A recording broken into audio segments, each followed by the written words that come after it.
ബിജെപിയുടെ നേതൃത്വത്തിൽ കണ്ണൂരിൽ ലഹരി വിരുദ്ധ മാർച്ച് നടത്തി. സഖാക്കളും സുഡാപ്പികളും നയിക്കുന്ന ലഹരി മാഫിയകൾ ഉറഞ്ഞുതുള്ളുന്നു എന്ന മുദ്രാവാക്യമുയർത്തിയായിരുന്നു മാർച്ച്. സംസ്ഥാനത്ത് ലഹരി മാഫിയ തഴച്ചു വളരാൻ കാരണം പിണറായിയുടെ ആഭ്യന്തര വകുപ്പിന്റെ പിടിപ്പുകേടെന്ന് മാർച്ച് ഉദ്ഘാടനം ചെയ്തുകൊണ്ട് ബിജെപി ദേശീയ ഉപാധ്യക്ഷൻ AP അബ്ദുള്ളക്കുട്ടി പറഞ്ഞു.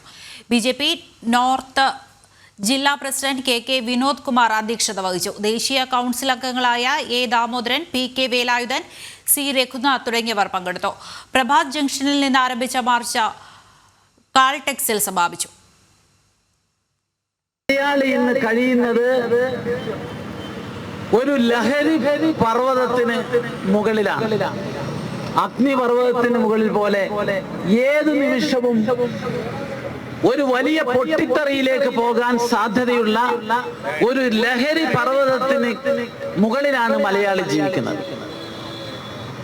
ഈ സ്ഥിതിവിശേഷം സൃഷ്ടിച്ചത് ആരാണെന്ന് ചോദിച്ചാൽ കേരളത്തിലെ പിണറായി വിജയന്റെ നേതൃത്വത്തിലുള്ള ആഭ്യന്തര വകുപ്പ് തന്നെയാണ്.